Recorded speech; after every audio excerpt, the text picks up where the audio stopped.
Dune by Frank Herbert.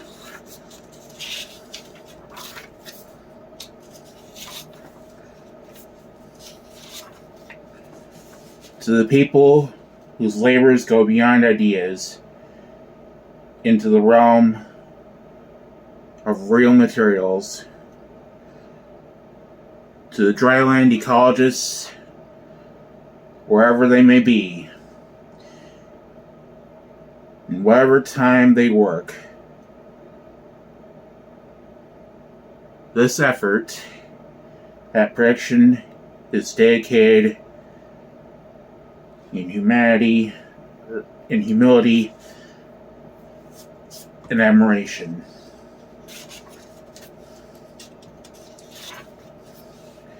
Introduction by Brian Herbert.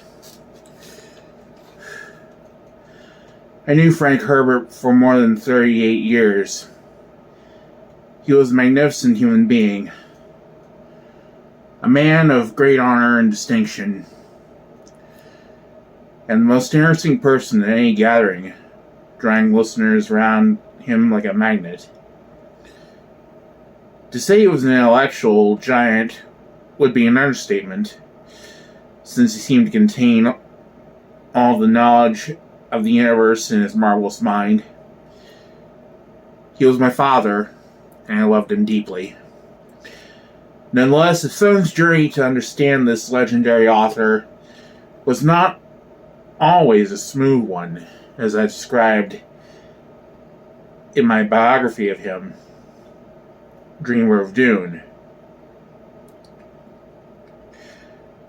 Growing up in Frank Herbert's household, I didn't understand his need for absolute silence so he could concentrate, the intense desire he had to complete his important writing projects, or the confidence he had that one day his writing would be a success, despite the steady stream of rejections he received.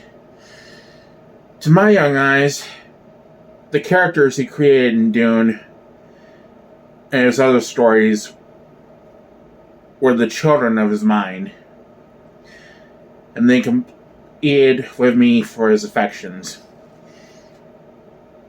In the years it took him to write his magnum opus, he spent more time with Paul Atreides than he did with me. His study was off limits to me, to my brother Bruce, and to Penny, our older half-sister from Dad's first marriage.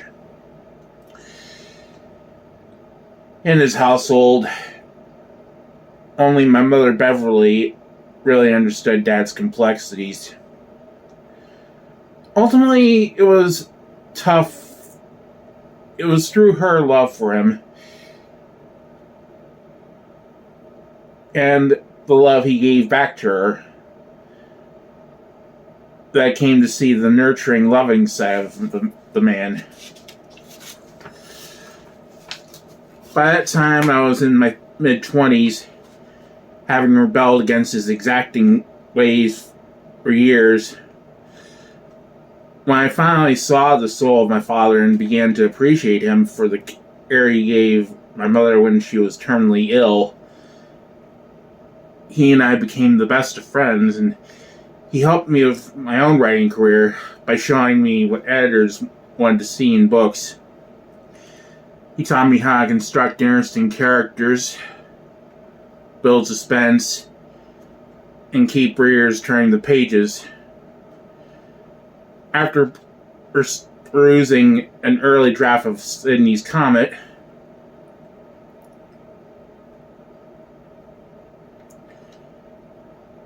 which would become my first published novel, he marked up several pages and then wrote me this note. These pages show how editing tightened the story.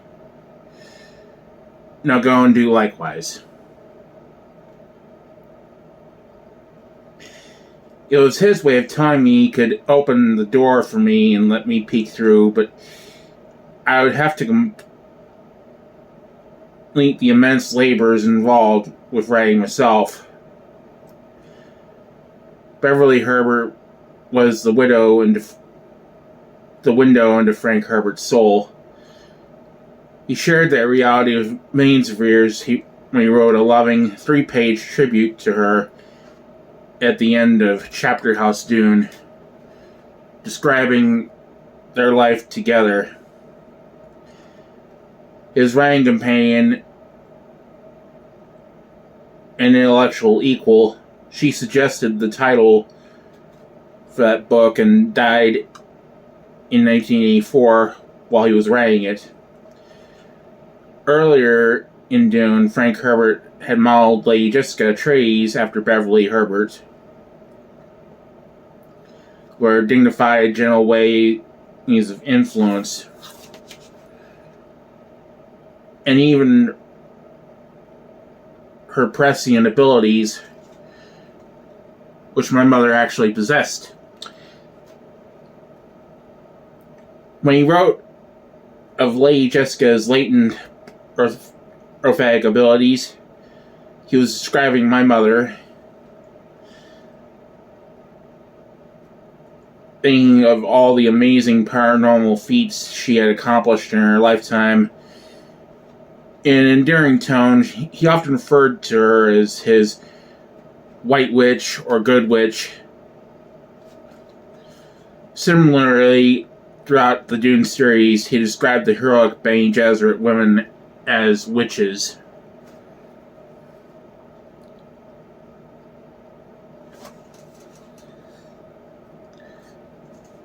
Dune is the most admired science fiction novel ever written, and has sold tens of millions of copies all over the world.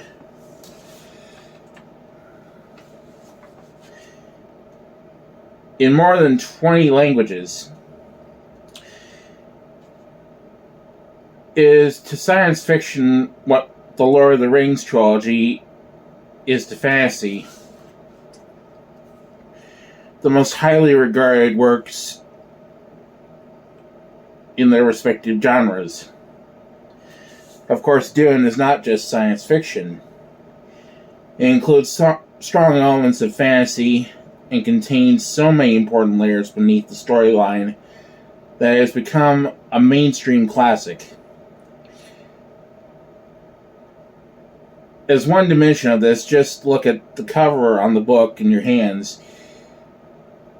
The immense scope and beauty of the Dune cosmos that is expressed in the artwork.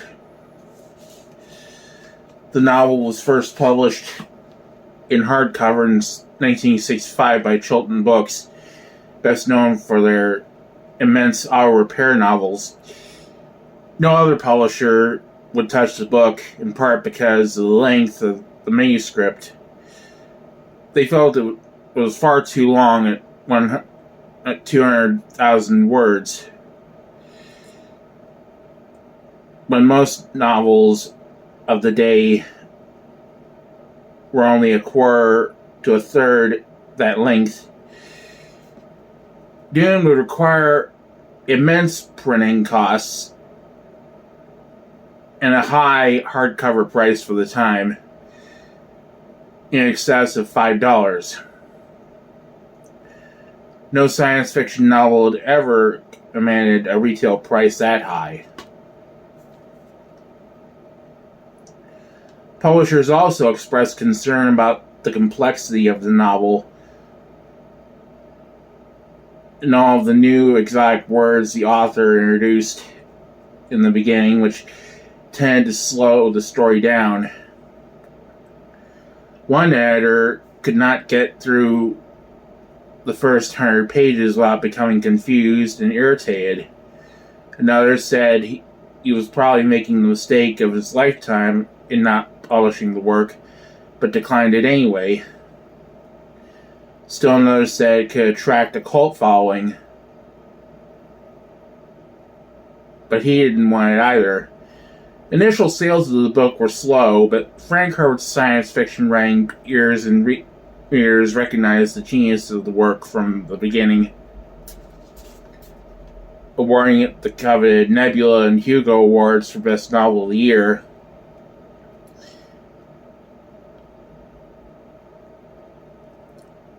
It was featured in the Whole Earth catalog and began to receive excellent reviews, including one from the New York Times.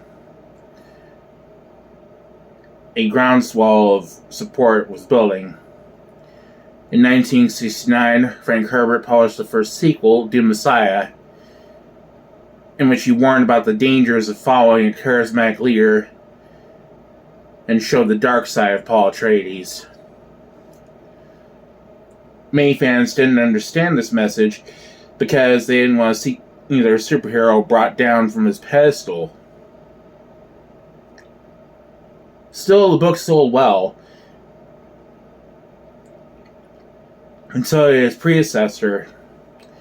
Looking back and doing it, is clear that Dad laid the seeds of the troublesome direction he intended to take with his hero. But a lot of readers didn't want to see it. John W.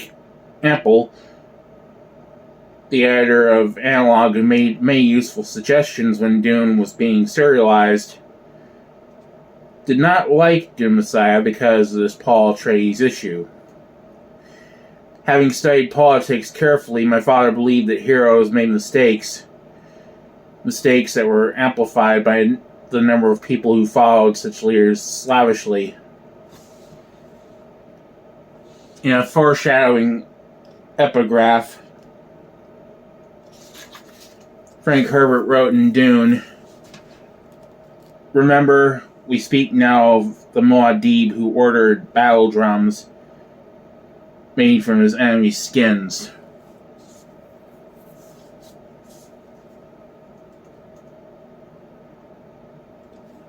The Muad'Dib who denied the conventions of his ducal past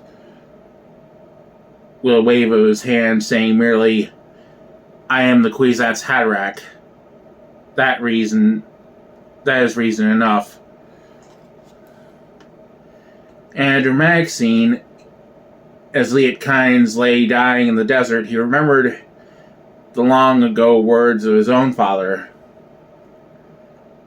"No more terrible disaster could befall your people than for them to fall into the hands of a hero."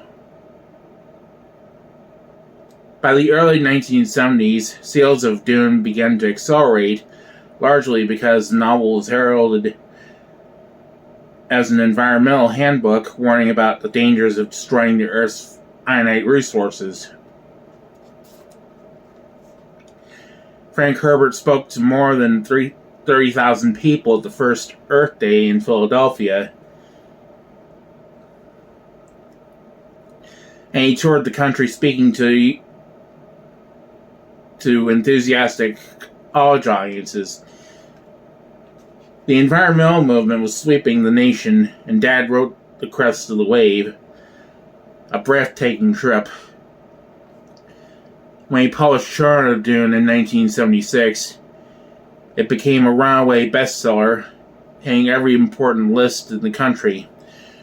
Children of Dune was the first science fiction novel to become a New York Times bestseller in both hardcover and paperback, and sales had reached into the millions. After that, other science fiction writers began to have their own bestsellers, but Frank Herbert was the first to obtain such a high level of leadership. He brought science fiction out of the ghetto of literature. By 1979, Dune itself had sold more than 10 million copies, and sales kept climbing.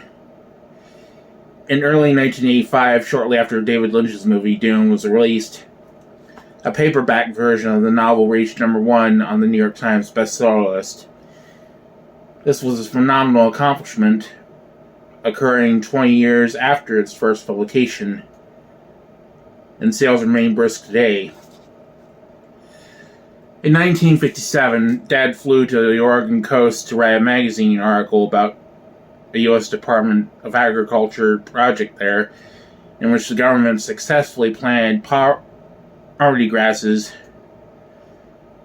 on the crests of sand dunes to keep them from and undying highways.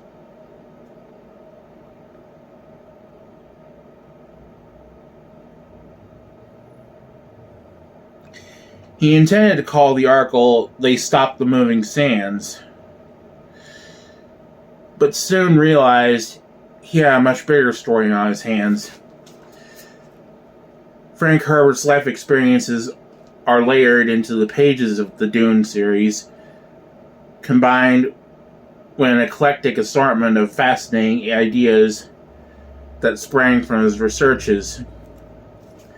Among other things, the Dune universe is a spiritual melting pot, a far future in which religious beliefs have combined into interesting forms. Discerning readers will recognize Buddhism, Sufi mysticism, and other Islamic belief systems, Catholicism, Protestantism, Judaism, and Hinduism. In the San Francisco Bay Area, my father even knew Zen master Alan Watts, who lived on an old ferry boat. Dad drew on a variety of religious influences without adhering to any one of them.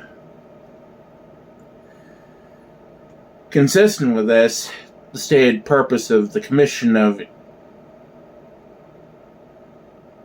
Ecumenical Translators, as described in an appendix to Dune, was to eliminate arguments between religions, each of which claimed to have the one and only revelation.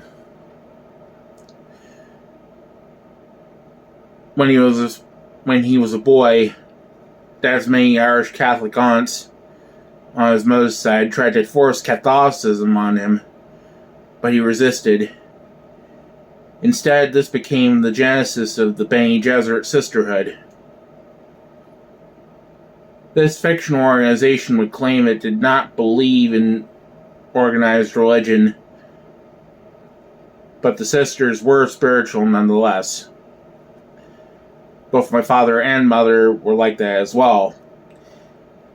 During the 1950s, Frank Herbert was a political speechwriter and publicity writer for the U.S. senatorial and congressional candidates. In that decade, he also journeyed twice to Mexico with his family, where he studied desert conditions and crop cycles, and was subjected unwillingly to the effects of hallucinogenic drugs.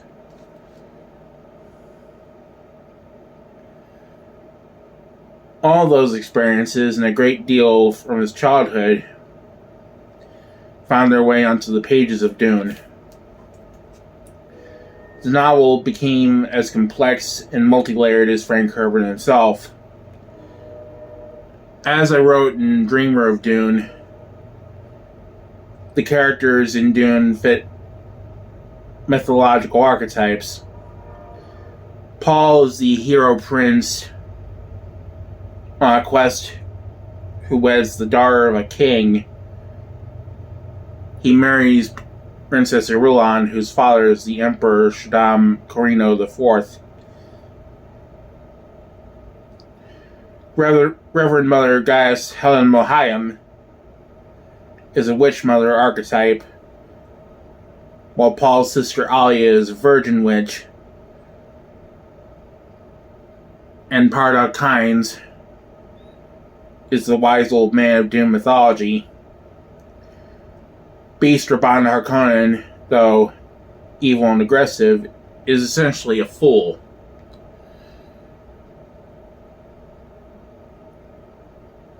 For the names of heroes, Frank Herbert selected from Greek mythology and other mythological bases. The Greek House Atreides, upon which House Atreides in Dune was based, was the ill-fated family of King Menelaus,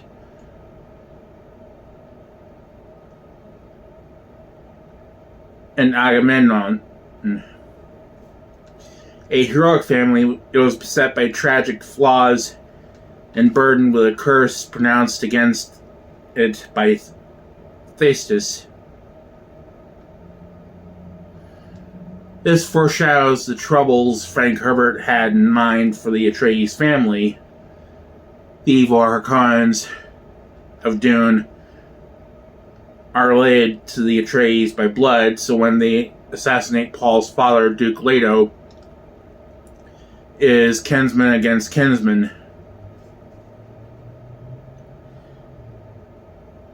Similar to what occurred in the household of Agamemnon when he was murdered by his wife Clytemnestra.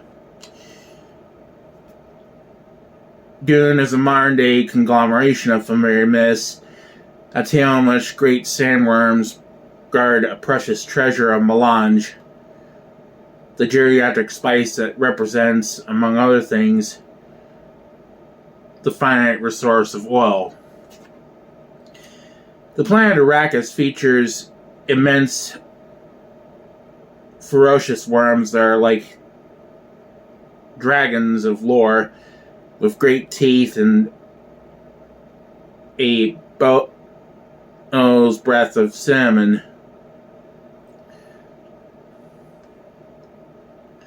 This resembles the myth described by an unknown English poet in Beowulf, the compelling tale of a fearsome fire dragon who guarded the great treasure hoard in a lair under cliffs at the edge of the sea. The desert of Frank Herbert's classic novel is a vast ocean of sand, with giant worms diving into the depths. The mysterious and unrevealed domain of Shai-Hulud.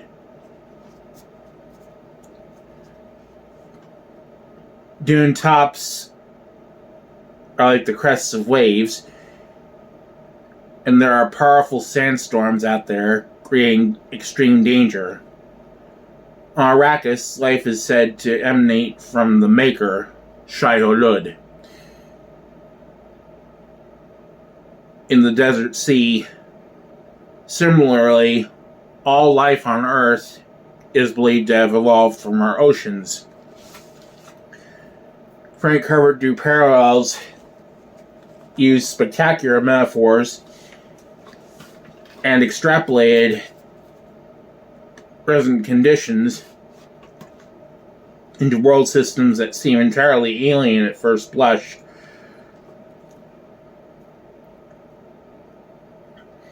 But close examination reveals they aren't so different from the systems we know.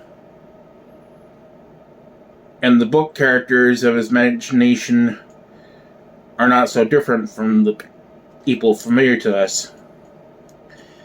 Paul Atreides, who is the messianic Muad'Dib to the Fremen, resembles Lawrence of Arabia, T.E. Lawrence, a British citizen who led Arab forces in a successful desert revolt against the Turks during World War I. Lawrence employed guerrilla tactics to destroy enemy forces and communication lines and came close to becoming a messiah figure for the Arabs. This historical event led Frank Herbert to consider the possibility of an outsider leading native forces against the morally corrupt occupiers of a desert world, in the process becoming a godlike figure to them. One time I asked my father if he had identified with any of the characters in his stories, and to my surprise he said it was Stilgar, the rugged leader of the Fremen. I had been thinking of Dad more as the dignified, honorable Duke Leto, or the heroic swashbuckling Paul, or the loyal Duncan Idaho. Mulling this over, I realized Stilgar was the equivalent of a Native American chief in Dune, a person who represented and defended time-honored ways that did not harm the ecology of the planet. Frank Herbert was that, and a great deal more. As a child, he had known a Native American who hinted that he had been banished from his tribe, a man named Indian Henry, who taught my father some of the ways of his people, including fishing, the identification of edible and medicinal plants in the forest, and how to find red ants and protein-rich grubworms for food.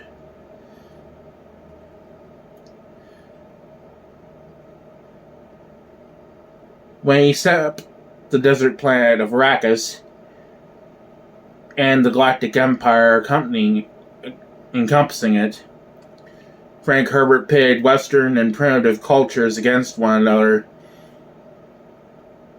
and gave the nod to the latter. In Dune, he wrote, "Polish comes from the cities, wisdom from the desert." Later in his mainstream novel Soulcatcher, he would do something similar and would favor old ways over modern ways.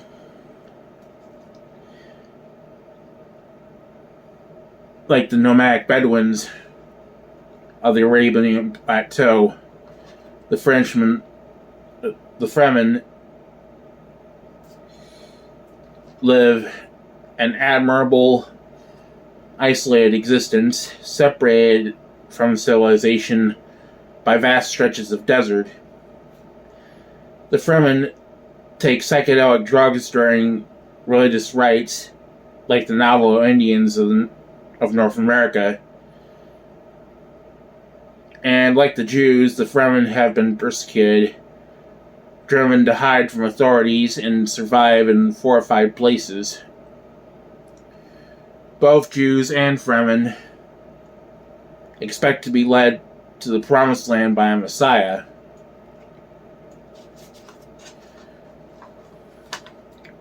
The words and names in Dune are from many tongues, including Navajo, Latin, Chicopsa, a language found in the Caucasus,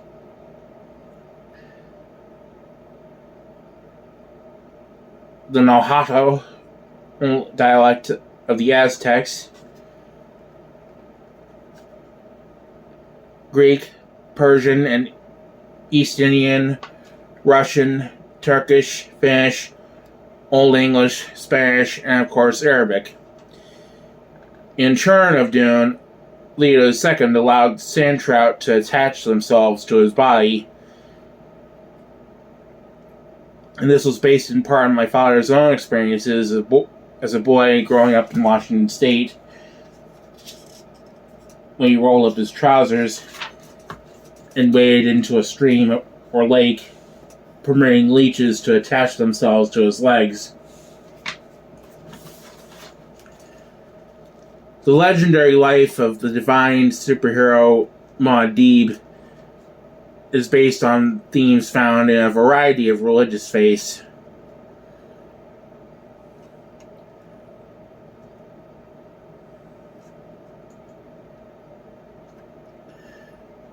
Frank Herbert even used lore and bits of information from the people of the Gobi Desert in Asia,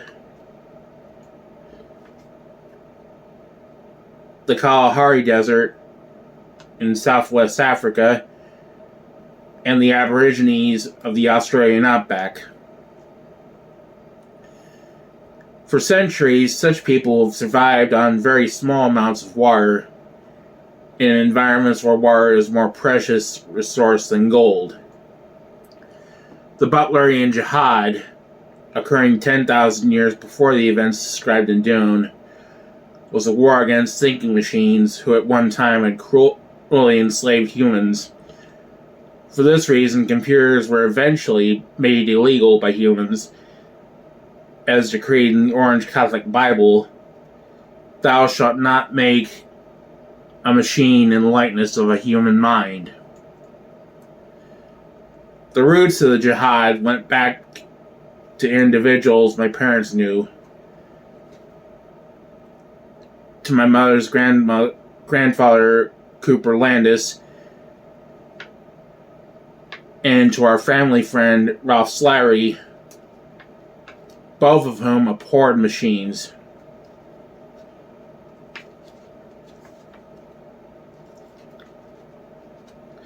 Still, there are computers in the Dune universe long after the jihad.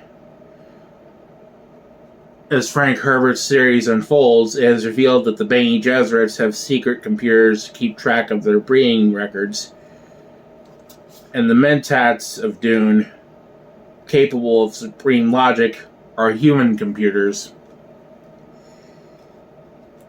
In large part, these organic human calculators were based upon my father's paternal grandmother, Mary Stanley, an illiterate Kentucky Hill woman who performed incredible mathematical calculations in her head. Mentats were the precursor of Star Trek's Spock, first officer of Starship Enterprise, and Frank Herbert described the dangers of thinking machines back in the 1960s, years before Arnold Schwarzenegger's Terminator movies. Remarkably, no aliens populate the Dune universe. Even the exotic mutant guild navigators are human. So are the vile genetic wizards, the Tleilaxu, and the Golas grown in their flesh fats. Among the most unusual humans to spring from Frank Herbert's imagination, the women of the Bene Gesserit Sisterhood have a collective memory, a concept based largely upon the writings and teachings of Carl Gustav Jung, who spoke of a collective unconscious that supposedly inborn set of contents and modes of behavior possessed by all human beings. These were concepts my father discussed at length with Ralph Slattery's wife Irene, a psychologist who had studied with Jung in Switzerland in the 1930s. Frank Herbert's life reached a crescendo in the years after 1957, when he focused on his unusual experiences and knowledge on creating his great novel.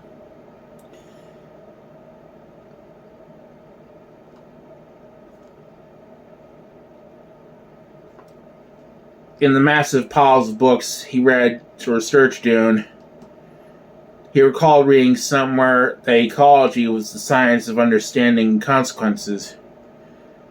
This was not his original concept, but as he learned from Ezra Pound, he made it new and put it in a form that was palatable to millions of people. With a worldview similar to that of an American Indian, Dad saw a Western man inflicting himself on the environment, not living in harmony with it. Despite all the work Dune required, my father said it was his favorite book to write. He used what he called a technique of enormous detail, in which he studied and prepared notes over a 4-year period between 1957 and 1961, then wrote and rewrote the book between 1961 and 1965. As Dad expanded and contracted the manuscript, depending upon which editor was giving him advice, an error found its way into the final manuscript, the age of Emperor Shaddam Corino IV is slightly inconsistent with the novel, or in the novel, but it is one of the few glitches in the entire Dune series.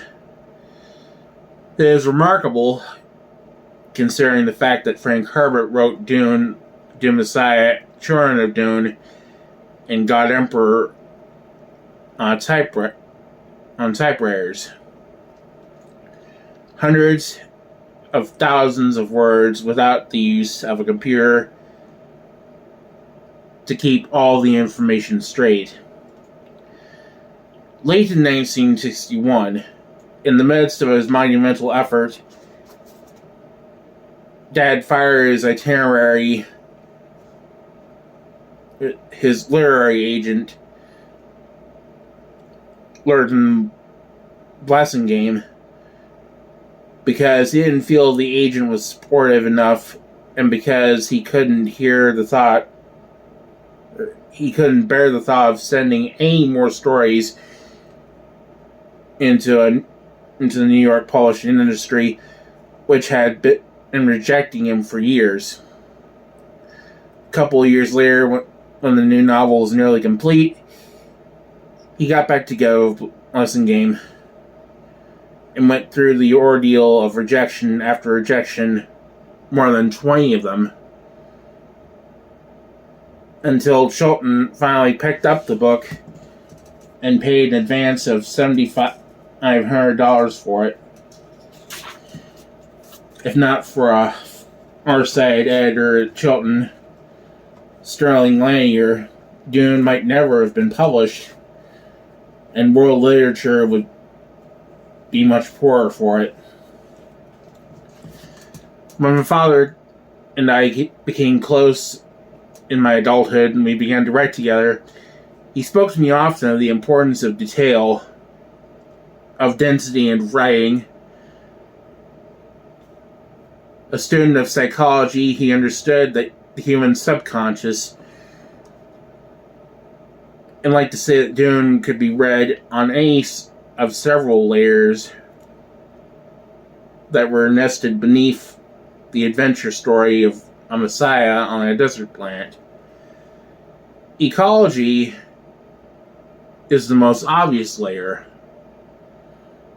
but alongside that are politics, religion, philosophy, history, the evolution of mankind, and even poetry. Dune is a marvelous tapestry of words, sounds, and images. Sometimes he wrote passages in poetry first, which he expanded and converted into prose, forming sentences that included elements of the original poems. Dad told me you could follow any of the novel's layers as you read it, and then start the book all over again, focusing on an entirely different layer. At the end of his magnificent book, he intentionally left loose ends and said he did this to send the readers spinning off the story with bits and pieces of it. Detritus, he called it. Still clinging to them, so that they would want to go back and read it again. A neat trick, and he pulled it off perfectly. As his oldest son, I see familial influences in the story. Earlier, I know that my mother is memorialized in Dune, and so is Dad. He must have been thinking of himself when he wrote that Duke Leo's qualities as a father have long been overlooked. The words have deep significance to me, because at the time, he and I were not getting along well at all. I was going through a rebellious teenage phase, reacting to the uncompromising manner in which he ruled the household. At the beginning of Dune, Paul Atreides is 15 years old. around the same age I was at the time the book was first serialized in analog. I do not see myself much in the characterization of Paul, but I do see Dad in Paul's father, the noble ducal Eo Atreides. In one passage, Frank Herbert wrote, "Yet many facts open the way to this duke. His abiding love for his Bene Gesserit lady, the dreams he held for his son." Late in his life, Dad responded to an interview question about my own writing career by saying, the acorn doesn't fall far from the oak tree.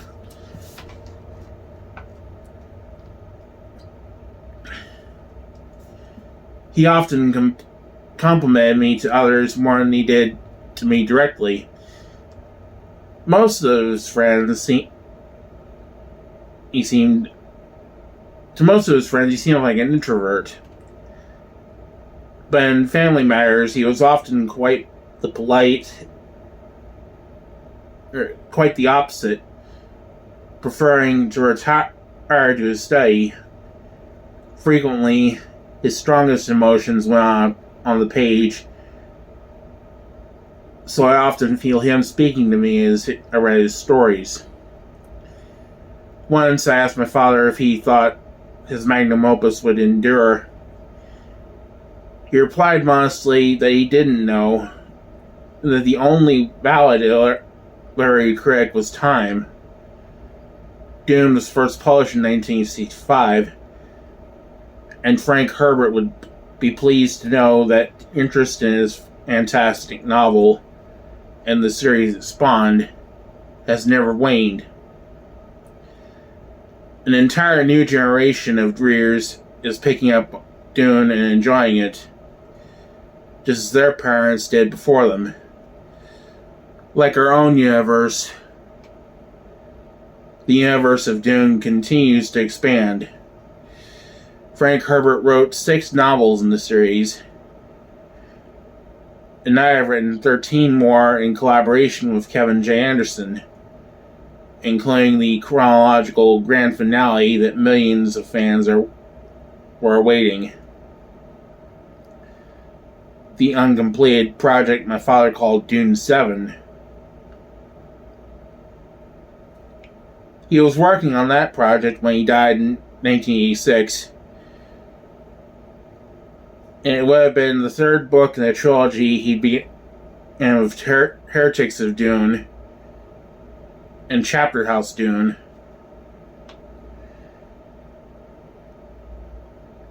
In those novels, he set up a great mystery,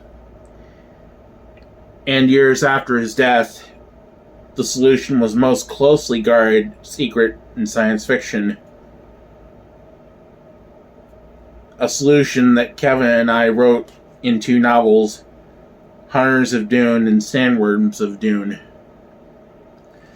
Right now, there are 19 Dune novels, plus 1 non-canon novel, along with the 1984 movie directed by David Lynch, and 2 television series that followed Frank Herbert's plotline more closely, Frank Herbert's Dune and Frank Herbert's Children of Dune,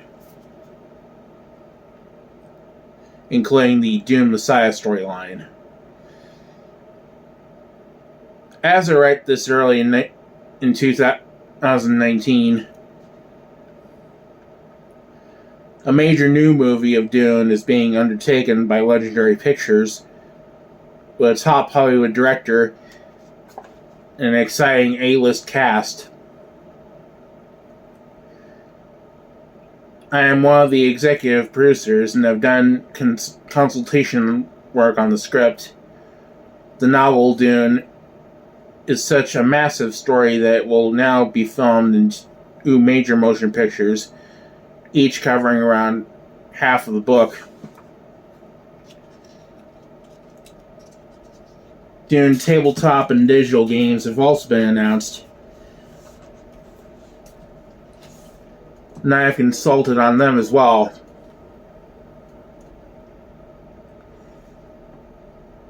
There are additional projects underway that have not yet been announced. But when they are, it will become clear that Dune has finally become the franchise it has always deserved to be. Every new project must measure up to the lofty standard my father established with his own novels.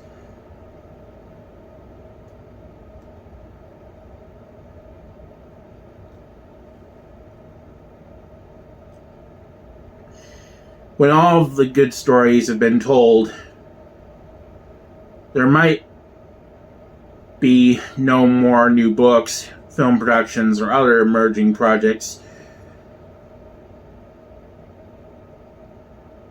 But that will not really be a conclusion, because fans can always go back to Dune itself and read it again and again. This beloved novel that will be read for centuries to come. Brian Herbert, Seattle, Washington.